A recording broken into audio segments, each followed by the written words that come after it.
Hey everybody, Manny Talavera here. We're now on day 56 of the seven-figure climb. And what I'm going to do is I'm going to give you some insights on uh, red flags, things to look out for when you're talking to prospective clients who might want to come in. And I can tell you, if you pay a lot of attention when you're doing the strategy sessions, you can probably eliminate a lot of headache by just telling people it's not a fit before taking their money. And so we're just going to go over some things that you really want to be paying attention to. Now, again, if you're selling group coaching, you're probably not going to be doing strategy sessions. You're probably going to be putting people into a system, and some of this doesn't matter quite as much. But if you're working with people one-on-one, you just want to watch out for a lot of these things. So the first thing is, like I said, you got startups, you got setups, and you got people who are just in idea mode. So they will come to you with an idea, and the idea in a lot of cases is very ethereal, and they have no idea how to get it off the ground. If you get someone like that, they're probably not ready for you yet. You probably should pass. They need something that's at least ready to go to market. So you can have a startup and they're creating a course or they're creating a coaching program, but they've got the fundamentals of everything and they could go to market very soon. But when you're talking to someone who's still in idea mode, they're probably just not ready to move forward yet. And I would say to avoid that group of people, or tell them, to come back when they're a lot further along. The next thing you want to think about is people who ask questions like, what's my ROI going to be on this investment? Because no one can ever answer that. It's just impossible. And when someone asks you that, it tells you that they have very little basic marketing knowledge. We can never guarantee anyone an ROI. We can tell them what they need to do, but they still have to do it. There's a lot of things they have to do to get the thing to work. And we can give them all of the steps, but they still have to do those steps. And they have to also create a compelling story.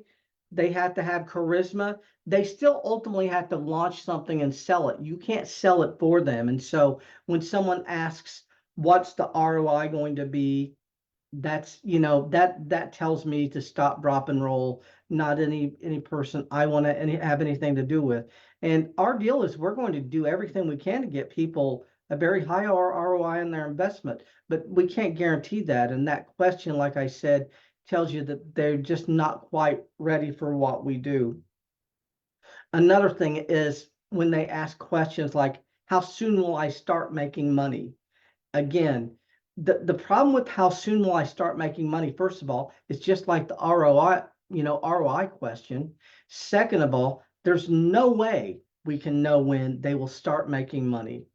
It's impossible to know that because there's so many things that have to be done. They have things, certain things have to be done in a certain order, and some people are very, very slow and can't get out of their own way. And the same thing about, we don't know how long it's going to take. We don't know if they'll ever make money. We can just give them all of the tools they need to be successful. But again, they have to create those things, and they have to be compelling, and they have to create something that the audience wants, and then they have to run traffic to that. And we can't guarantee, and we can certainly not tell when that's likely to happen.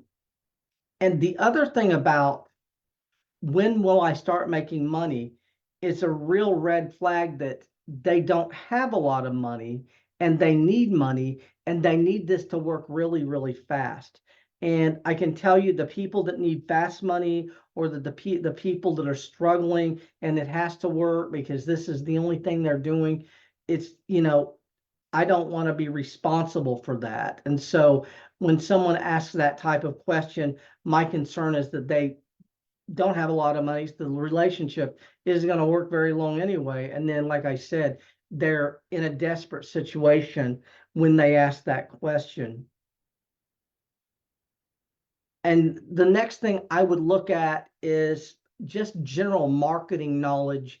If they act like, you know, when they come to you with the thing and they say, yeah, this market has 50 million buyers. All I need to do is get, 1% of those buyers and I'm going to be rich. When they bring you formulas like that, it tells me that they don't understand how any of this works. It's very, very, very hard to get any percentage of any market. And the bigger the market is, the more money it costs you to get in front of buyers to actually get the thing. And so the problems, a lot of people, they do that. They just look at the amount of people on earth and then the amount of people on earth that use this thing that they have. And then they just need to get 1/10 of 1% to buy. And that tells you that they lack fundamental marketing knowledge, and you should probably stay away from them. And then if clients, if they seem a little bit demanding on the strategy session and act like you're going to be working for them and not with them, if they say things that make you wonder where they're at in the process, like I said, you need to follow up on those things. Like if they say something that makes you wonder, you'd better ask a lot of questions, because I can tell you it's a lot better to do it then than take their money and then have a problem 2 or 3 weeks into the thing. If they are not really, really, really excited, it's a pass for me. Like I said, if they're, really, really debating and they're acting like the money they're giving you is a lot of money and it has to pay off, it's not for me. That's a real problem. And then if they don't have a lot of, like, if I'm not getting the charisma or the energy, it's an issue. Like I said, you just got to look for all of those things, because it takes a long time, and you got to be able to get through a lot of problems to get to wins. And some people, like I said, aren't going to do well if they struggle with those things.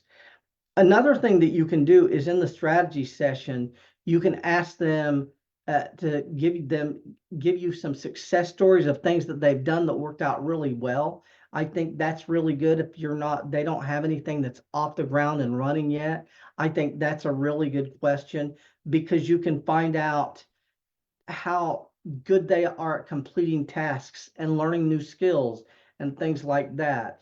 And I think that will give you some insights as well. And then, like I said, demanding, if they seem a little bit indifferent, if they're fuzzy on the numbers, that it's a real problem. And so I just wanted to create this, because a lot of times the biggest problems you'll have is when you take on the wrong people. In my opinion, that's one of the biggest problems. And like I said, you really need to hire slow and fire fast. You just get rid of people if they're going to be a problem. And when you set it up the right way, you end up working with people for a longer period of time. They appreciate the relationship, and they understand, when they understand marketing and they understand how all of this works, it makes everything much, much, much easier, because it's a full-time job getting something off the ground. And when someone's bringing something to you and you got, like, you're trying to teach them graduate level stuff, and they still don't comprehend 8th grade stuff. It's going to take you a long time to get them up to speed. And that's time that could be better spent working with someone else who's more likely to get something off the ground and get it to work. And so I just thought I'd give you some insights here, but we are going to end out, and I will see you on the next video. And thanks a lot.